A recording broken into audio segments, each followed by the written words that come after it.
तो देखिए हम लोग अभी तक संधारित्र के बारे में पढ़ रहे थे, ठीक है। संधारित्र के बारे में हम लोगों ने क्या क्या पढ़ा? सबसे पहले संधारित्र को पढ़ा, ठीक। संधारित्र के साथ ही हम लोगों ने क्या पढ़ा? उसकी धारिता को पढ़ा, ठीक। धारिता को जब हम लोगों ने पढ़ा वहाँ पे फिर उसके बाद हम लोगों ने टॉपिक पढ़ा पैरेलल प्लेट कैपेसिटर, समांतर प्लेट संधारित्र, समांतर पट्टिका संधारित्र जिसको हिंदी में कहते हैं, ठीक। समांतर पट्टिका संधारित्र को पढ़ा। समांतर पट्टिका संधारित्र में हम लोगों ने देखा कि उसकी जो धारिता आई थी कितनी आई थी? Epsilon not a by D I थी, ठीक है। तो जितने भी हमारे संधारित्र होते हैं वो समांतर पट्टिका संधारित्र ही होते हैं, ठीक है। कैसे होते हैं? समांतर पट्टिका संधारित्र होते हैं, ठीक। और फिर उसके बाद हम लोगों ने देखा कि समांतर पट्टिका संधारित्र में डाइलेक्ट्रिक का प्रयोग करने पर क्या होता है। जब हम लोग इनके बीच एक परावैद्युत का प्रयोग किए थे, सिंगल डाइलेक्ट्रिक का प्रयोग किए थे, तब हम लोगों ने देखा था इसके अंदर क्या परिवर्तन आया था। और फिर हम लोगों ने अनेक डाइलेक्ट्रिक का प्रयोग किया था और हम लोगों ने देखा कि दूरी में घटोतरी हो रही थी। जब लोग डाइलेक्ट्रिक का प्रयोग कर रहे थे तो दूरी में आंशिक रूप से क्या हो जा रही थी? कमी हो जा रही थी। और दूरी में आंशिक रूप से कमी होने के कारण धारिता क्या हो रही थी? बढ़ रही थी। तो आप लोगों को एक तरीके से धारिता बढ़ाने का उपाय भी बताया गया, ठीक। अगर आपसे पूछा जाए एग्जाम में कि धारिता किस किस प्रकार से बढ़ाई जा सकती है, धारिता किस किस प्रकार से बढ़ाई जा सकती है, तो आप आसानी से बता सकते हैं कि क्या क्या प्रयोग करके धारिता बढ़ा सकते हैं। पहला, प्लेटों के बीच की दूरी को घटा करके। दूसरा, डाइलेक्ट्रिक का प्रयोग करके, है ना। जब आप डाइलेक्ट्रिक का प्रयोग करते हैं तो धारिता का मान क्या होगा? और कैसे बढ़ा सकते हैं?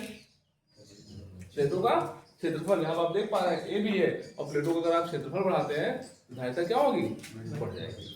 समझा? अगर यहीं पे पूछ दे कि धारिता किस प्रकार घटा सकते हैं, खैर हमारी कोशिश घटाने की नहीं होती, हमारी कोशिश बढ़ाने की होती है। लेकिन अगर मान लीजिए कि कोशिश अगर हमारी घटाने की आ जाए तो क्या करना पड़ेगा हमको? क्या करना पड़ेगा? क्षेत्रफल को घटाना पड़ेगा, दूरी को बढ़ाना पड़ेगा, समझा ना। डाइलेक्ट्रिक को हटाना पड़ेगा या कम डाइलेक्ट्रिक वाले का प्रयोग करना पड़ेगा, ठीक। ये सब बात जानते रहना। ये सब हमारे मेन फार्मूला हमारा C equal to epsilon naught by d, very very important. आज हम लोग अपने टॉपिक को आगे बढ़ाते हैं और पढ़ते हैं संधारित्रों का संयोजन। और संधारित्रों का संयोजन क्या है इसको समझते हैं।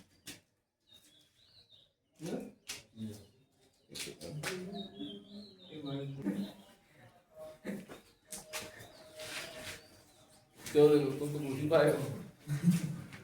चलो देखो इधर आगे। अब हम लोग क्या पढ़ रहे हैं? संधारित्रों का संयोजन, वेरी इंपॉर्टेंट, अच्छे समझिएगा इसको। संधारित्रों का संयोजन है क्या और इसकी जरूरत हमें क्यों पड़ी? संधारित्रों का संयोजन क्या है? कॉम्बिनेशन ऑफ कैपेसिटर, कॉम्बिनेशन हम लोग पढ़ रहे हैं, है ना। ढेर सारे संधारित्र हम लोग क्या करेंगे? आपस में कंबाइन करेंगे, ठीक। और कंबाइन करके हुआ क्या? जैसे मान लीजिए कि हम कोई काम कर रहे हैं, या फिर मान लीजिए मैं कोई चीज बना रहा हूँ, कोई इंजीनियर हो या फिर कोई दुकान वाला हूँ, समझो कुछ भी हो सकता है, ठीक। अगर हमको मान लीजिए हमारी दुकान में 4 माइक्रोफैराड वाला कैपेसिटर रखा है, 6 माइक्रोफैराड वाला कैपेसिटर रखा है, 2 माइक्रोफैराड वाला रखा हुआ है, और हमको जरूरत है 3 की, हमको जरूरत है, और हमारे पास 3 वाला उपलब्ध नहीं। और जब 3 वाला उपलब्ध नहीं होगा तो उसके लिए हम क्या करेंगे? या तो हम दौड़ करके जाए खोजे मार्केट में कि 3 वाला जहाँ मिल जाएगा, काम हो जाए वहाँ। लेकिन अगर यही हमारे पास अगर व्यवस्था है तो हम इसी से अगर हम 3 बना लें तो हमारा काम हो जाएगा। तो कुछ ऐसा कॉम्बिनेशन करेंगे इनका, इनको हम इस तरीके से कुछ जोड़ें कि जिससे इनकी वैल्यू क्या आ जाए? 3 आ जाए, है ना। इनका कुछ ऐसा अरेंजमेंट करें, ऐसी व्यवस्था करें जिससे ये आपस में जुड़ करके और वास्तव में कितना बताने लगे? 3 को बताने लगे, बस यार। और जैसे मान लीजिए कि हमारे पास 2 माइक्रोफैराड का है, अगला वाला भी 2 माइक्रोफैराड का है, हमारे पास 2 माइक्रोफैराड के हैं, हमको जरूरत है 4 की। किसकी जरूरत है? 4 माइक्रोफैराड की जरूरत है। बताओ हम कहाँ चलाएंगे? अब या तो दौड़ भागे। हमारा काम क्या है कि साइंस से अगर किसी भी चीज को आसान तरीके से करना चाहिए, आसान, बहुत परेशान होने की जरूरत नहीं। इसको हम क्या कर सकते हैं? दोनों को आपस में इस प्रकार से संयोजन करेंगे कि इसकी वैल्यू क्या आ जाए? 4 आ जाए। और फिर हम लोग उसी प्रकार से उसमें क्या कर देंगे? सेट कर देंगे, समझ रहा है। जैसे दोनों को जिस प्रकार से जुड़े होंगे ले जाए, वो 4 का काम कर रहा है, कितने का काम कर रहा है? 4 का। जब 4 का काम करने लगेगा तो उसको हम उसी तरीके से जोड़ देंगे, ठीक। तो हमारे पास यही लिखा है, जब हमें आवश्यकता अनुसार धारिता वाले संधारित्र उपलब्ध नहीं होते हैं, हमारी जो आवश्यकता है, हमारा जो नेसेसरी है, हमको जो चाहिए अगर हमको वह उपलब्ध नहीं है, आवश्यकता अनुसार धारिता वाले संधारित्र अगर उपलब्ध नहीं है, तो इसके लिए हम क्या करते हैं, संधारित्रों का संयोजन कर आवश्यकता वाले संधारित्र प्राप्त कर लेते हैं, जैसे मैंने आपको यहाँ समझाया। ठीक, तो अगर हमें जरूरतमंद धारिता वाले संधारित्र उपलब्ध नहीं है, तो उसकी आवश्यकता को पूर्ण करने के लिए हम लोग क्या करते हैं, संयोजन करते हैं। और निश्चित रूप से हमको जरूरत पड़ती है, निश्चित रूप से हमको जरूरत पड़ती है। हम 1 2 3 4 5 6 बहुत सारे संधारित्रों का प्रयोग करके अपना जरूरत पूरा कर लेते हैं। जैसे हमारे पास पंखा है, पंखा धीरे धीरे चल रहा है, हमारे पास 2 कंडेंसर रखे हैं। ठीक है, हमारे पास 2 कंडेंसर हैं, ये दोनों कंडेंसर बेचारे पुराने हो गए हैं। ये दोनों कंडेंसर क्या है, आपके पंखे में आप इनको पहले दूसरे पंखे में से निकाल करके रखे हैं, घर पे पड़ा है अलमारी में, ठीक है, कबाड़ वाले रूम में। और आपका पंखा रात में क्या हुआ, चलना बंद हो गया, बहुत स्पीड उसकी क्या होगी, कम हो गई। या मान लीजिए आप किसी ऐसे कमरे में गए जहाँ पे आपके गेस्ट वगैरह आ गए और आपको ये पता नहीं था पहले से हमारा पंखा क्या कर रहा है, स्लो चल रहा है, और अचानक आप जब रात में घुसे सोने के लिए, तब जब बटन आप ऑन किए तो क्या करने लगा, रोने लगा। जब रोने लगेगा तो आपको क्या करना पड़ेगा, हंसाना है उसको, है नहीं, स्पीड को बढ़ाना पड़ेगा। तो उसके लिए हम लोग क्या करते हैं, अब मार्केट में जाएंगे, मार्केट तो बंद है, अब रखिए कैपेसिटर मिलेगा नहीं, कंडेंसर मिलेगा नहीं, तब क्या करोगे, तब क्या करोगे, ई वाला जो पुरनका रखे हो है ले जाके उसी वाले में ले जाके जोड़ दो, ले जाकर उसी में क्या करो, जोड़ दो। समझ रहा है, ये ऑटोमेटिक क्या होगा, पंखे की स्पीड को क्या करेगा, बढ़ा देगा। आपको नया लगाने की जरूरत। अब वहाँ कितने कंडेंसर हो गए, कितने हो गए, तो जो थोड़ा थोड़ा मिल करके उसकी स्पीड को अभी पर सोचा कि गुरु जी कहे हैं कि अगर 2 लगा देंगे तो और चलेगा, 3 लगा देंगे तो और चलेगा, 4 लगा देंगे तो और चलेगा, स्पीड क्या होती जाएगी, बढ़ती जाएगी। इसमें ऐसा आएगा कमरे में सारी चीजें उड़ने लगेंगी, ऐसा संभव नहीं है।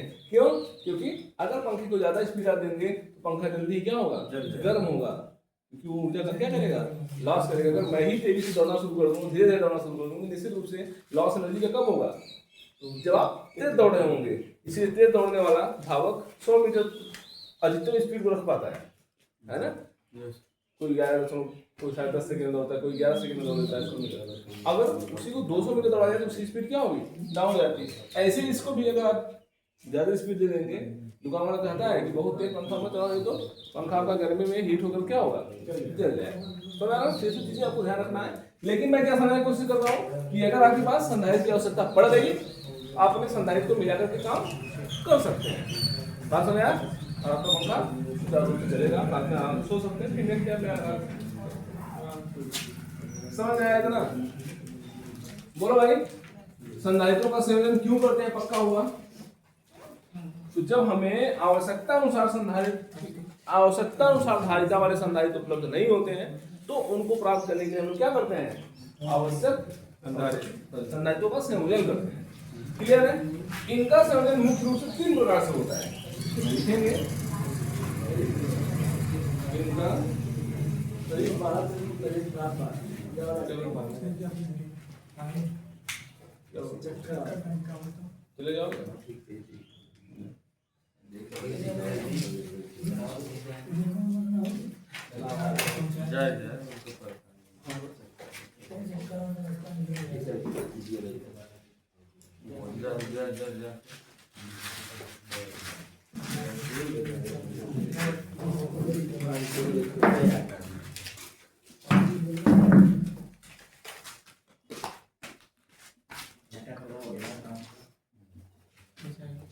इनका चले जाओ, इनका संयोजन मुख्य रूप से इनका 3 प्रकार से होता है।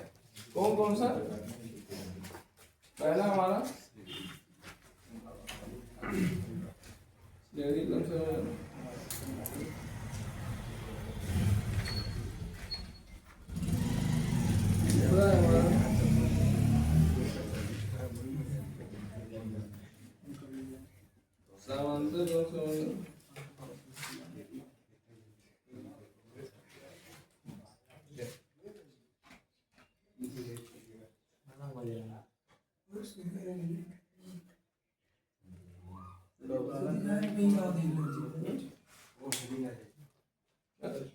उल्टे होते हैं।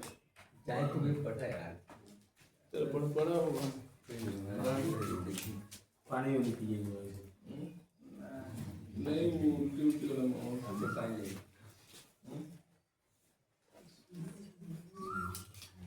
ये मंदिर सो गया भगवान है।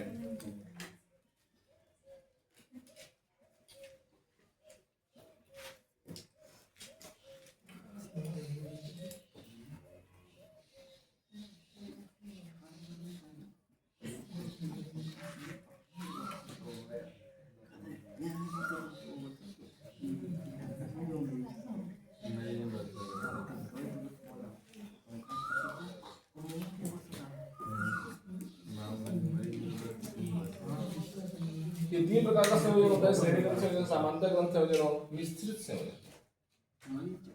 ये आप लोग नंबरिंग देते लीजिए।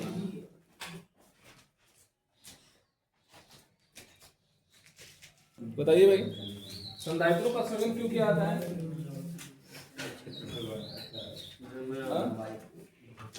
बात है तुम्हें बड़ा क्या पता है? जब आपको आवश्यकता अनुसार संधारित्र नहीं प्राप्त होते हैं, नहीं होते उपलब्ध, तो अपनी जरूरतों को पूरा करने के लिए हम क्या करते हैं? संधारित्रों का संयोजन करते हैं। समझ आया? अरे राजूरा करे जब कुर्सी बैठा आराम से या पढ़ा था यूपीएससी की उम्मीद करी नहीं पावा तो सुना ही नहीं आता जब मारा एक दुका गई है पाले आए ठीक है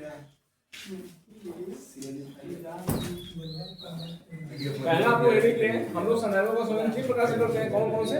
श्रेणी क्रम, समांतर क्रम और अच्छा समांतर क्रम को पार्श्व क्रम भी बोलते हैं। इसको भी अंदर लिया आप लोग। समांतर क्रम को पार्श्व क्रम भी बोलते हैं। इसको बदल लीजिए ना ब्रैकेट में। समांतर वाले में समांतर जहाँ तीनों जहाँ प्रकार लिखे हो जगह ना चले ये सब तो कहाँ लिखो तो ब्रैकेट हमारे पास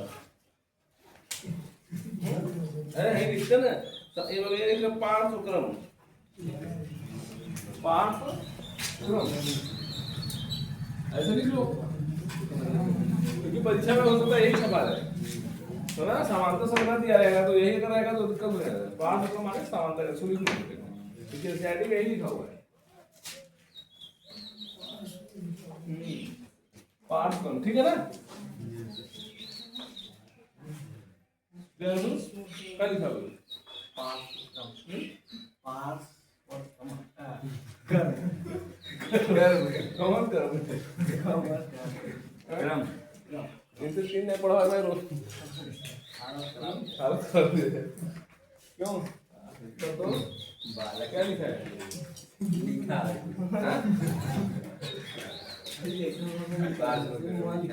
पास कम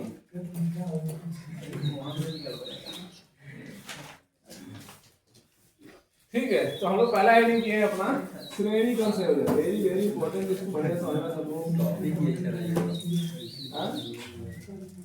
हम लोग पहले श्रेणी क्रम पढ़ेंगे फिर समांतर क्रम पढ़ेंगे। 12 मिनट नीचे बैठा तो चक्कर आते हैं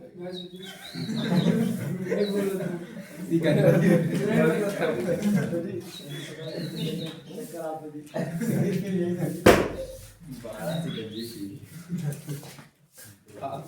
फर्जी बात हो रहा है।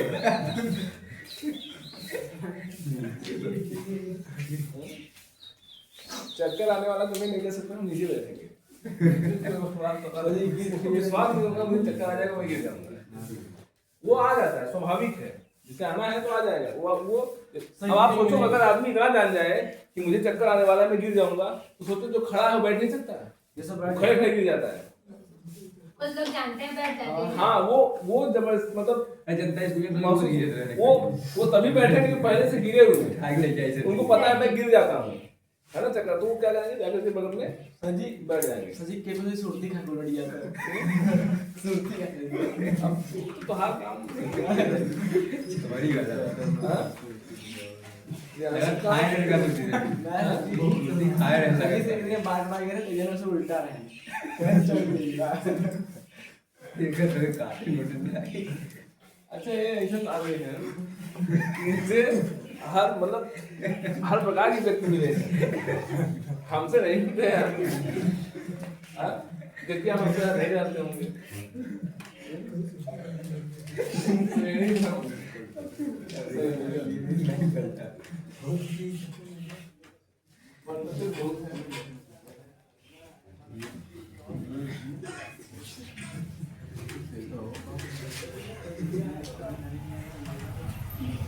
सीरीज कॉम्बिनेशन, ठीक है,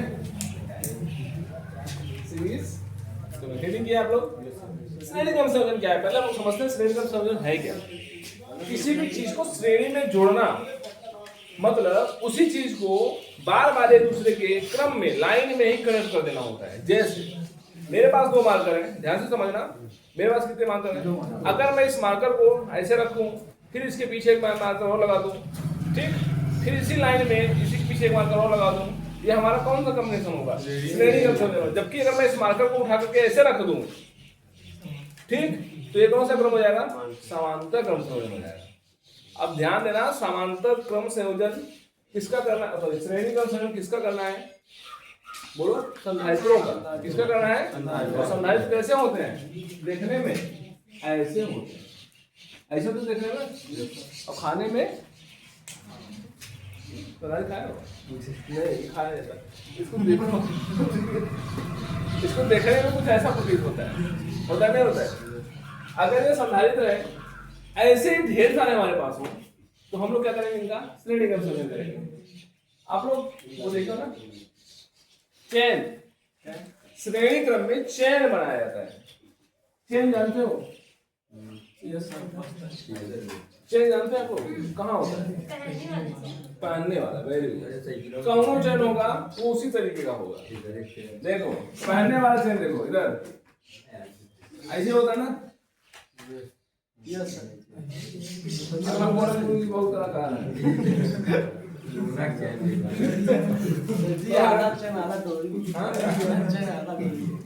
हाँ मतलब ये चैन यहाँ से लेके यहाँ तक बनी है, ये तो पहले के लिए बना दी चैन समझ में आया। यहाँ क्या किया गया है, एक चीज अगर मैं इसको पकड़ के सीधा कर दूं, खींच दूं, है ना, स्ट्रिंग की तरह, धागे की तरह, तो पता है ये सीधा जब होगा तो क्या होगा, ऐसा लग रहा है कि एक ही चीज एक के बाद दूसरी जुड़ी, दूसरी बार तीसरी जुड़ी, तीसरी बार वही चीज बार बार जोड़ी गई है और एक लाइन में जोड़ी गई है, एक लाइन में। ऐसे साइकिल की चेन होती है, उसमें देखोगे एक गुड़का बना होता है, ऐसे कुछ नहीं देखो, यस हाँ, एक यहाँ लगा रहता है बटन, एक यहाँ लगा रहता है, इसी में जुड़े रहते हैं। जब आपकी चेन टूट जाती है तो जाता है एक वो दुकान वाला किला मार के निकाल, हाँ किला मार के निकाल लेता है, उसको बाहर किला के जोड़ देता है, ठीक है। हम मिस्त्री में बढ़िया पता देता है, ठीक है, समझ के बाद। तो इसी चीज को क्या किया जाता है, बार बार जोड़ करके एक बड़ी श्रृंखला बना दी जाती है और एट लास्ट एक बड़ा चेन का निर्माण होता है। तो कुल मिलाकर के आपको श्रेणी यही समझना है, ठीक। इसको कौन सा संयोजन बोलते हैं, श्रेणी क्रम संयोजन बोलते हैं। समझ में आ गया, श्रेणी क्रम संयोजन समझ में आया, श्रेणी क्रम संयोजन समझ में आया। श्रेणी क्रम संयोजन में क्या करेंगे, अब और समझते हैं। यहाँ हम लोगों को न तो चैन को जोड़ना है, न तो साइकिल को जोड़ना है, यहाँ हम लोग किसको जोड़ना है, संधारित्र को जोड़ना है। कोई को क्या संधारित्र को जोड़ना है, हम लोग किसको जोड़ना है, संधारित्र को। आओ जोड़ते तो चेक करते हैं कैसे जोड़ा जाता है। मान लो कि हमारे पास 3 संधारित्र हैं, कितने संधारित्र हैं, 3, एक ये है, एक ये है और एक ये है। हमारे पास 3 संधारित्र, मैं चाहता हूँ इनको जोड़ दूं किस क्रम में, अच्छा तीनों की धारिताएं अलग अलग है, इसका C1 है, इसका C2 है, इसका C3 है। इनकी धारिताएं क्या है, अलग अलग है। इसकी धारिता 2 माइक्रोफैराड हो सकता है, इससे 3 हो, 4 हो, जो भी हो, डिफरेंट है, ठीक। अगर इनकी धारिता अलग अलग है, मैं इनको चाहता हूँ चेन में जोड़ूं, तो कैसे जोड़ना पड़ेगा, इसको कैसे जोड़ूं, इस वाले को पकड़ो, यहाँ लगा दूं, लगा दूं, चलो इनको जोड़ता हूँ। इस वाले को मैंने पकड़ा, यहाँ लगा दिया, ये C1 था, C1 जुड़ गया किसके साथ, C2 जुड़ गया C1 के साथ। अब फिर C3 को पकड़ो, यहाँ रखो। अगर कोई और होता सही है कि नहीं सही है, सही है कि नहीं सही है? और ये हमारा जो संयोजन होगा ये दो पॉइंटों के बीच ये क्या कहलाएगा? श्रेणी क्रम संयोजन। और इस संयोजन में करते क्या है आप ध्यान से समझना, सुनो ध्यान से सब लोग। इसमें पहले संधारित्र, इसमें प्रत्येक संधारित्र में कितनी प्लेटें होती हैं? कितनी प्लेटें होती हैं? जब समांतर प्लेट संधारित्र पढ़ क्या है, उस संधारित्र में कितनी प्लेटें होती हैं? दो। प्रत्येक प्लेट का क्षेत्रफल समान होता है, ए होता है, और प्रत्येक प्लेट पर आवेश जो होते हैं वो विपरीत होते हैं, प्लस और माइनस होते हैं, है ना? ये सब आप लोग भी पढ़ के आ रहे हैं। तो समांतर प्लेट संधारित्र में कितनी प्लेटें होती हैं? दो। ध्यान दो,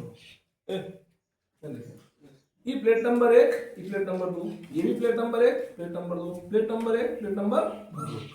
अगर मैं उनको अलग अलग पढ़ूंगा, ठीक है ना, तो ऐसे होगा। तो पहले संधारित्र की दूसरी प्लेट, पहले संधारित्र की इस संधारित्र नंबर 1 है C1, इस संधारित्र नंबर 2 है C2, C2 को इधर भेज दें, C2, और इस संधारित्र नंबर 3 है C3, इन लोगों को बाय, ठीक, C1 C2 और C3, क्यों भी आंसर बाय बाय करने जो मजा आता है वो कहीं नहीं आता, क्यों?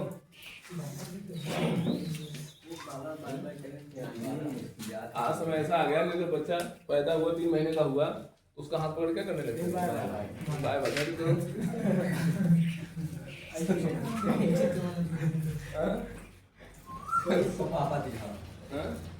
इसीलिए बच्चों का आदत पड़ जाता है। कोई भी जाएगा तो उसको बात कोई भी जाएगा। तो देखो इधर, पहले संधारित्र की दूसरी प्लेट और दूसरे संधारित्र की पहली प्लेट क्या हुई है? आपस में जुड़ी हुई है, ठीक। पहले संधारित्र, पहला संधारित्र है, पहले संधारित्र की दूसरी प्लेट और दूसरे संधारित्र की पहली प्लेट आपस में क्या करते हैं? जोड़ देते हैं। फिर आगे जोड़ना होगा तो दूसरे संधारित्र की तीसरी है कि नहीं ना है? तीसरी कहाँ दे तुम? तीसरा इसमें कहाँ बताओ? क्यों पहले दूसरा है? दूसरे संधारित्र की दूसरी प्लेट, ये देखो दूसरी है ना, और जुड़ी किससे है? पहली से। तो दूसरे संधारित्र की दूसरी प्लेट तीसरे संधारित्र की पहली प्लेट से जुड़ी होती है। फिर अगर मान लो आगे भी होता तो क्या बोलते हैं? क्या बोलते हैं? तीसरे में आ जाएगा, तीसरे संधारित्र की दूसरी प्लेट तथा चौथे संधारित्र की पहली प्लेट को जोड़ जाता है। इसी क्रम में ये प्रक्रिया क्या होती है? चलती रहती है, जिससे हम लोग क्या बोलते हैं? समझ में आया? समझ आया? क्या बोलोगे? अब इसको रटना नहीं है कि गुरु जी का एक पहले वाले को दूसरे को, दूसरे को पहले को, तीसरे को दूसरे को, क्या करोगे? भूल जाओगे। है नहीं, फालतू चीज नहीं करना। हम लोगों को यहाँ दिमाग में रखना है, फिगर को दिमाग में रखना है। इस चीज को दिमाग में रखोगे काम पक्का है। पहले संधारित्र की दूसरी प्लेट और दूसरे संधारित्र की पहली प्लेट को आपस में जोड़ जाता है। फिर दूसरे संधारित्र की दूसरी प्लेट को तीसरे संधारित्र की पहली प्लेट के साथ जुड़ जाता है। इसी क्रम में हम आगे बढ़ते रहते हैं। यह संयोजन क्या कहलाता है? श्रेणी का संयोजन। पक्का हुआ? बताओ प्रियांशु, बताओ क्या कहिए? बोलो। पहले दूसरे आ जाए, पहले संधारित्र की दूसरी प्लेट। बोलो सही है। पहले संधारित्र की दूसरी प्लेट, दूसरी संधारित्र की पहली प्लेट, और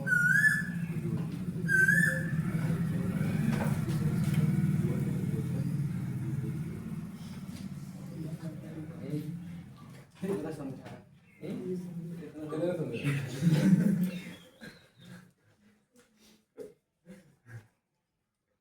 कितना समझा? धंधा व्यवस्था करी पड़ेगा। जो समझा रहे हैं अब जाओ, फिर मसाला चीज पड़ जाएगा। इधर स्पीड में जाओगे, घर में मिलते कराओगे।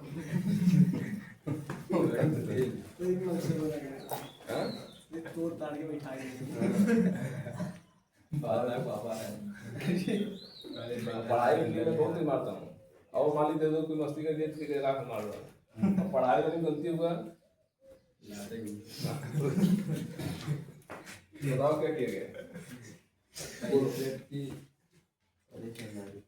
नहीं, पहले संधारित की दूसरी प्लेट, दूसरी संधारित की पहली प्लेट, हाँ, दूसरी संधारित की दूसरी प्लेट, पहले संधारित की पहली प्लेट।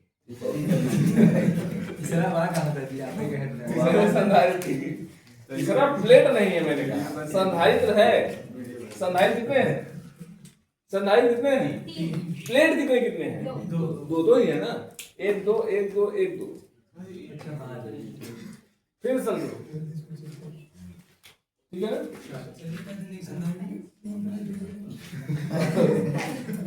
एक संधारित में कितनी प्लेटें? अगर आप 3 करते हैं तो 2 संधारित का काम करने लगेगा, ठीक है? वहां पे 3 सेक्शन बन जाएंगे, ठीक है ना? तो 2 का काम करने लगेगा धीरे धीरे। खैर संयोजन इस प्रकार से होता है। पहले ध्यान समझो, ये बोलो सही से। इस प्रकार के संयोजन में पहले संधारित की दूसरी प्लेट को दूसरे संधारित की पहली प्लेट के साथ जोड़ देते हैं, तथा दूसरे संधारित की दूसरी प्लेट को दूसरे संधारित की दूसरी प्लेट को तीसरे संधारित की पहली प्लेट के साथ जोड़ देते हैं। यह प्रक्रिया आगे चलती रहती है। इसे हम क्या कहते हैं? रेडिकल संयोजन कहते हैं। समझ आ गया? इतना इजीली समझाते हैं, इतना इजीली कि क्या ही बताऊं। आप लोग गणित में फोकस नहीं करता कभी, सीधा सीधा लोग यहाँ समझाने की पूरी कोशिश करता हूँ, और आप आराम से जाओ बता सकते है कि नहीं? तो चलो इसमें ठाकुर अब थोड़ा सा मैं बढ़िया से संधारित्र बनाता हूँ और आप लोगों को दिखाता हूँ।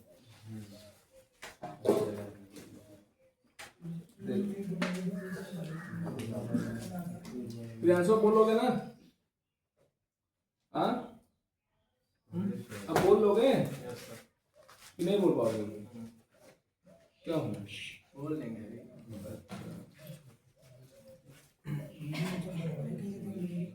हाँ? सुन लो कैसे हो यार? कहाँ सुन लो?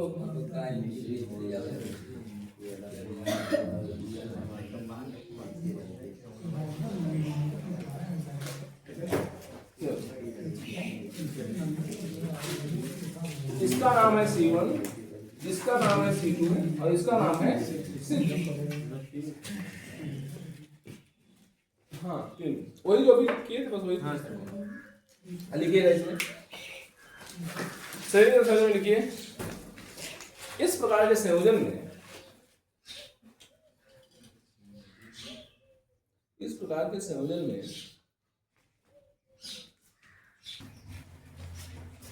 हम लोग स्पेशली कितने संधारित्र का संयोजन पढ़ रहे हैं? 3। हमसे परीक्षा में डायरेक्ट लिखने के आता है कि 3 संधारित्रों के श्रेणी क्रम संयोजन के लिए व्यंजक प्राप्त कीजिए, या 3 संधारित्रों के श्रेणी क्रम संयोजन की तुल्य धारिता का मान बताइए। तुल्य धारिता समझाते हैं। दूसरा यह पूछेगा कि 2 संधारित्रों के श्रेणी क्रम संयोजन का तुल्य धारिता का मान ज्ञात कीजिए। ठीक, क्या क्या होता है? 3 संधारित्र के कारण तुल्य धारिता, 2 संधारित्र के कारण तुल्य धारिता। ज्यादा संभावना थियरी में अगर आता है यही आएगा। बाकी सवाल जब आता है तो उसमें 2 4 5 से बहुत सारे संधारित्र लगे रह सकते हैं। क्लियर है? समझ आया नहीं? तो जब हम लोग बात करेंगे 3 संधारित्रों का श्रेणी क्रम संयोजन, कुछ इस प्रकार से अरेंजमेंट होगा। अगर 2 को करना होगा इसको बाय बाय करो, ये 2 बचेंगे, हमारा काम हो जाएगा। समझ आया? अब हम लोग क्या करेंगे, इसको एक बैटरी से जोड़ देते हैं। किससे जोड़ देते हैं? बैटरी देखे आप लोग? देखे हैं? ठीक, ये हम लोग क्या किए, एक बैटरी से यहाँ पे मस्त जोड़ दिया। ठीक है, हम लोग यहाँ एक बैटरी से क्या किया, इसको जोड़ दिया, जिसका वोल्टेज कितना है? V है। जिसका वोल्टेज कितना है? सुना? अगर इसका वोल्टेज V है, ध्यान देना, जब मैं इन तीनों को कनेक्ट करूंगा तो पता है क्या होगा, ये तुरंत कैपेसिटर सभी आवेशित होना शुरू हो जाएंगे। क्या होना शुरू हो जाएंगे? आवेशित। पता है, मैंने आपको बताया है कि ये आवेश का संचयन करते हैं। ये क्या करते हैं? आवेश का संचयन करते हैं, है ना? संधारित्र का क्या काम होता है? आवेश को संचयित करना। आवेश को अपने पास रखना। ये क्या करेंगे, जैसे हमने यहाँ वोल्टेज बैटरी से कनेक्ट किया, जैसे हम यहाँ बैटरी कनेक्ट किए तो क्या होगा, ये तुरंत आवेशित होना चालू हो जाएंगे। अब बात आती है कितना आवेशित होंगे, तो आज दिमाग में आप लोगों को बहुत ही इंपॉर्टेंट फैक्ट बताया जा रहा है, ध्यान से समझना कि श्रेणी क्रम संयोजन में वितरण जब भी होता है आवेश का बराबर होता है। कैसा होता है? बराबर होता है। समांतर क्रम में अलग होता है, समांतर क्रम में अलग होगा, लेकिन यहाँ पहले लोग समझते हैं यहाँ पे जो संयोजन करेंगे हम श्रेणी क्रम का, उसमें जो आवेश जब यहाँ जाना शुरू करेगा ये सभी को बराबर रहेगा। समझा? जैसे अगर 4 गुलाम का इसको दिया है तो 4 गुलाम इसको भी दिया होगा, 4 गुलाम अगर 10 आवेश इसको दिया है तो 10 आवेश इसको भी दिया होगा, 10 आवेश इसको भी दिया होगा। अर्थात नंबर आप चार्ज क्या होंगे श्रेणी क्रम में बराबर होंगे। समझा? ठीक, क्या बताया मैंने? जब हम बैटरी को कनेक्ट करते हैं यह आवेशित होना शुरू हो जाएगा। समझा? आवेशित जब होना शुरू होगा, जब ये आवेश पाएंगे, ये लोग कैसे आवेश को पाएंगे, ध्यान देना, ये बराबर आवेश को पाएंगे। ये भी क्यों पाएगा, ये भी क्यों पाएगा, ये भी क्यों पाएगा,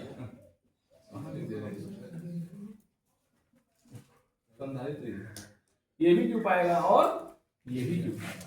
अब ये जो क्यों पाए हैं ना, वो किस रूप में वितरित होंगे? प्लस और माइनस के रूप में। ये भी प्लस और माइनस के रूप में, ये भी प्लस और रीजन क्या है? क्योंकि ये वाला टर्मिनल नेगेटिव से कनेक्ट है, ये वाला टर्मिनल पॉजिटिव से कनेक्ट है। क्लियर है? अब बताओ आप, आवेश का वितरण तो हो गया। अगर मैं आपसे पूछूं कि बताओ यहाँ का वोल्टेज, यहाँ का वोल्टेज, यहाँ का वोल्टेज, तीनों जगह का वोल्टेज बराबर होगा या अलग होगा? बराबर। बोलो, आवेश से बराबर पाए हैं तो वोल्टेज क्या होगा? लोग अभी हम लोग पढ़ गए हैं फार्मूला, क्या पढ़ गया है? C बराबर धारिता का फार्मूला बताओ। स्टार्टिंग में पहला फार्मूला क्या पढ़े थे? Q बाई V, क्योंकि सारी कहानी वहीं से आई है। C equal to Q by V। ये पढ़े हैं? बोलो भाई, आप समझना बात को। अगर हम लोग यहाँ पे धारिता सबकी क्या है? अलग है। ठीक, धारिता सबकी क्या है? अलग। तो V इक्वल टू क्या होगा? Q by C। V बराबर Q बाई क्या होगा? C होगा। अगर हम लोग V बराबर Q बाई C की बात करें, V बराबर Q बाई C की बात करें, तो वोल्टेज जो होगा वो क्या होगा? जगह बराबर होगा कि अलग? क्या समझ रहे हैं? पता है हर जगह की धारिता क्या है? अलग है। हर जगह की धारिता क्या है? एक जगह की C1 है, एक जगह की C2 है, एक जगह की C3 है, और हर जगह की धारिता अलग है, जिसके कारण हर जगह का वोल्टेज भी क्या होगा? अलग। समझ रहा है? तो यहाँ का वोल्टेज कुछ होगा, यहाँ का वोल्टेज कुछ होगा, और यहाँ का वोल्टेज कुछ होगा। ठीक है? इसमें कोई दिक्कत किसी को नहीं। 3 चीजों में पहली चीज, जब मैं आवेशित करना शुरू करूंगा तो ध्यान देना, आवेश सबको बराबर मिलेगा। भले ही किसी का डिब्बा बड़ा हो, किसी का डिब्बा, या मान लो कि कार्यक्रम चल रहा हो और उसमें आप कितने भी बड़े हो, कितने भी छोटे हो, रसगुल्ला सबको कितना मिलेगा? लास्ट में एक मिलने वाला है। अब किसी का खाने का 2 मन कर रहा है, अगर आप एक लाइन में बैठे हैं तो आपको 2 नहीं मिलेगा। आप तभी 2 पाओगे जब अपनी लाइन को छोड़ करके धीरे से बगल में निकलो है नहीं? इसका मतलब है जब आप लाइन में रहोगे तो सब झांकते रहेंगे दूसरे जगह, है नहीं? और जब आप लाइन के बाहर चले गए तब आप 2 खा लो, 4 खा लो, कोई दिक्कत नहीं है कि नहीं? तो समांतर क्रम में कहानी ऐसी चलती है। उसको क्या दिखा रहे हैं? अपना नहीं बता रहे। अगर हमने रसगुल्ले का नाम ले लिया तो सबसे ज्यादा तकलीफ किसको होती है? क्यों नहीं होती? नहीं होती।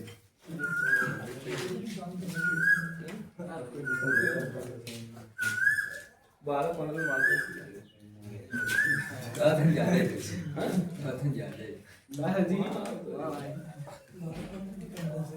मेरे यहाँ हर बार कार्यक्रम में रसगुल्ला पड़ जाता था। इस बार मतलब घटा नहीं लेकिन खत्म हो गया। अब ऐसे से लोग पहुंच गए थे। बालक देखा जाते हैं सर। हाँ बालक नहीं वो ज्यादा नहीं खाता है। ये जब खड़ा हो गया तो रुक गया। चलो देखो ये होगा। अब क्या करोगे, हर जगह का वोल्टेज क्या है, अलग अलग है।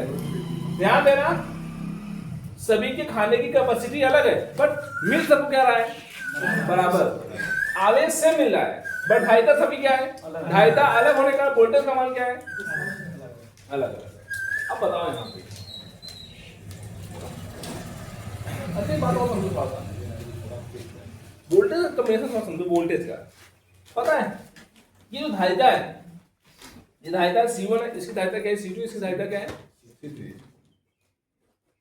अगर इनकी धारिताएं बराबर होती और आवेश बराबर दिया गया होता तो कहानी कुछ अलग होती। लेकिन यहाँ पे क्या किया गया है, धारिता सब अलग अलग है।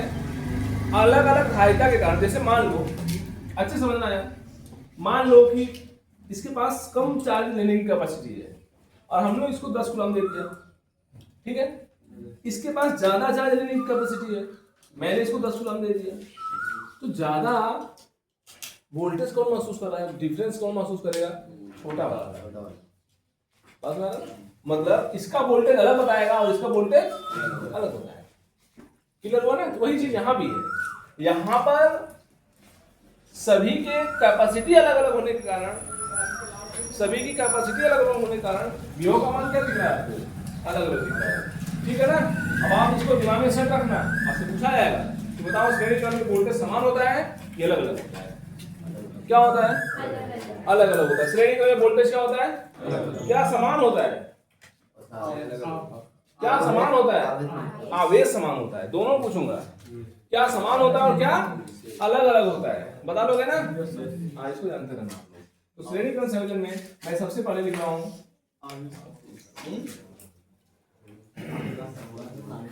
पहले संधारित्र के लिए, पहले संधारित्र के लिए, पहले संधारित्र के लिए क्या होगा, अगर लोग फार्मूला पढ़ के आ रहे हैं C इक्वल टू क्या होता है Q बाई, यहाँ से V निकालो तो क्या मिलेगा Q by V equal to क्या होता है Q बाई C होता है, ठीक है ना। तो V1 इक्वल टू क्या मिलेगा, V1 इन तीनों का रिलेशन बनाओ, V1 equal to Q by C1। पहले संधारित्र की कहानी हो गई। दूसरे संधारित्र के लिए क्या होगा, दूसरे संधारित्र के लिए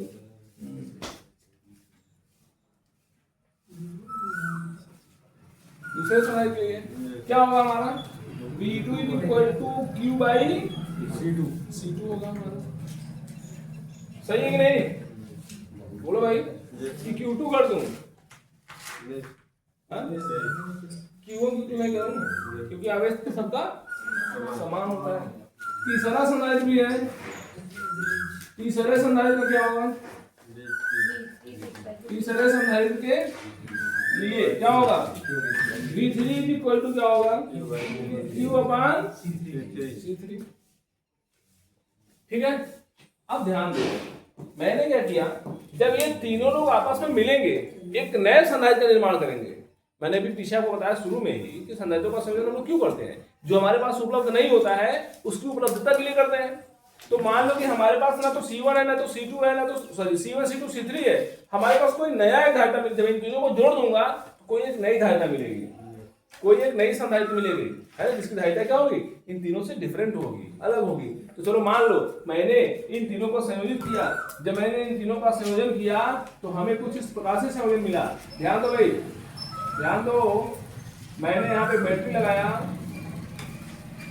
ठीक है, ये अकेला C है, क्या है, अकेला C है जिसका नाम है C तुल्य, अंग्रेजी में इसको बोलते हैं C इक्विवेलेंट।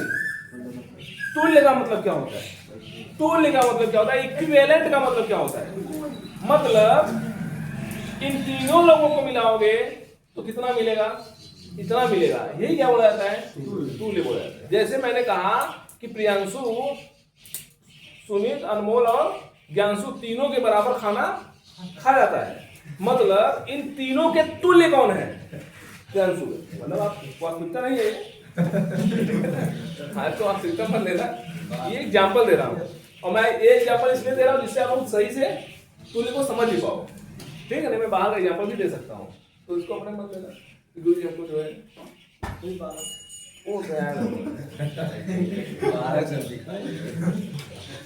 चलो समझो, तुल्य का मतलब समझा। जैसे अगर मैं अकेले इस एक बोरी सीमेंट को उठा के भाग रहा हूँ और आप लोग 3 लोग मिलकर गिरा रहे हो, इसका मतलब है वो तीनों लोग मेरे क्या है, अकेले तुल्य हैं। समझा नहीं? तुल्य का मतलब समझा, इक्विवेलेंट का मतलब समझा, क्या हो समझे? हाँ क्या समझे? क्या समझे? बोलो भाई, क्या समझा? जैसे एक आदमी 10 रोटी खाता है, अगला आदमी भी 10 रोटी खाता है, अगला आदमी भी, और एक आदमी ऐसा है कि 30 अकेले मार दे रहा है। तो इन तीनों के तुल्य कौन है? ये आप समझा ना, तुल्य इक्विवेलेंट समझा क्या ना? ठीक है, इतना देहाती कौन बताएगा यार, एकदम देहाती, ठीक है ना। तो इन तीनों को जब मैंने मिला दिया तो उसके बराबर अकेले कौन है? समझा? पक्का हो गया? जिसकी धारिता मैंने C माना है और इसका वोल्टेज कितना है? V है। और चेक करते हैं तुल्य के लिए क्या लिखेंगे? तुल्य धारिता के लिए देखो भाई, अगर तुल्य की बात करोगे तो क्या लिखोगे? क्या लिखोगे? V, इधर देखो सब लोग, V तुल्य बराबर क्या लिखोगे? V तुल्य बराबर क्या लिखोगे?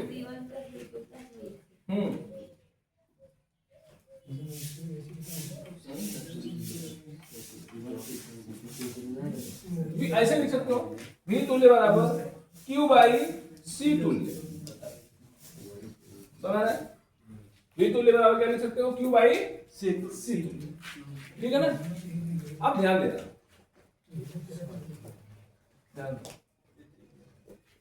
अब क्या कर सकते हो? तीनों को आपस में ऐसे लिख सकते हो, V is equal to Q by C तुल्य, तुल्य धारिता के लिए, ठीक है ना। तुल्य धारिता के लिए क्या होगा? टोटल वोल्टेज का जो मान होगा, यहाँ पे तुल्य लगाने की जरूरत नहीं, क्योंकि जो टोटल वोल्टेज होगा हमारा वो Q बाई C तुल्य की क्या होगा?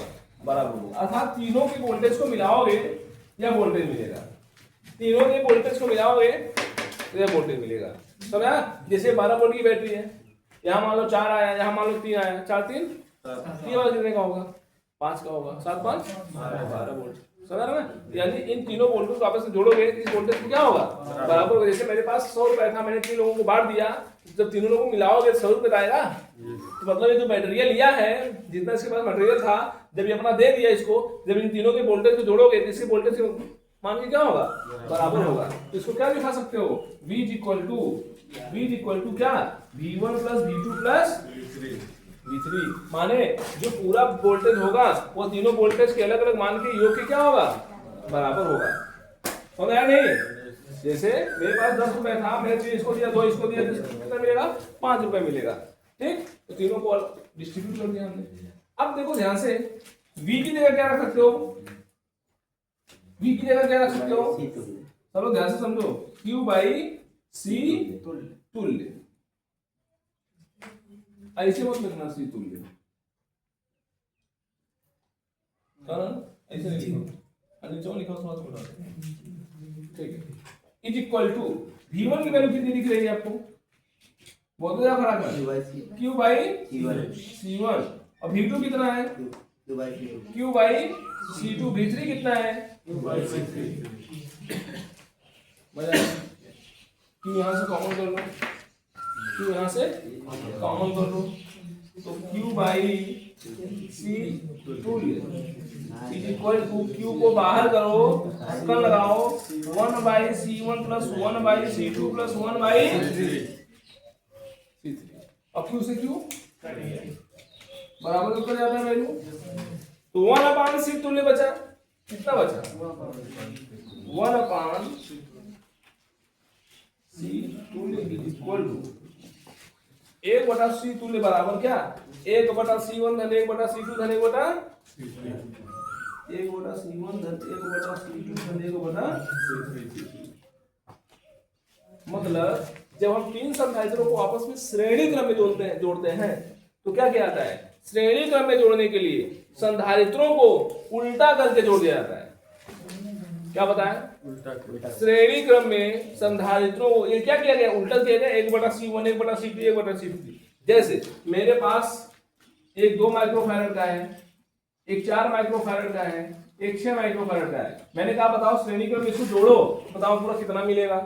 आप एक काम करोगे खट से कहोगे गुरुजी यही होगा देखना। अब इसी को हल कर लोगे जो वैल्यू आएगी उसका उल्टा कर दोगे क्योंकि यहाँ पे 1/c तुल्य है 1/c तुल्य है। अब इसको जोड़ करके उसको फिर से क्या कर दोगे उल्टा कर जो वैल्यू आएगी वो हमारा क्या होगा इन तीनों के योग के आपस में क्या होगी बराबर होगी। कॉम्बिनेशन समझ आ रहा नहीं बोलो भाई ये सी तुल्य का परिभाषा ये सिस्टम समझ आया आप लोगों को। इसका मतलब है कि संधारित्रों को श्रेणी क्रम में उल्टा करके जोड़ा जाता है। अगर आप उल्टा करके जोड़ दिए संधारित्रों को तो किस क्रम में माना जाएगा श्रेणी क्रम में माना जाएगा। समझ आया इतना लिखो तो इस बारे में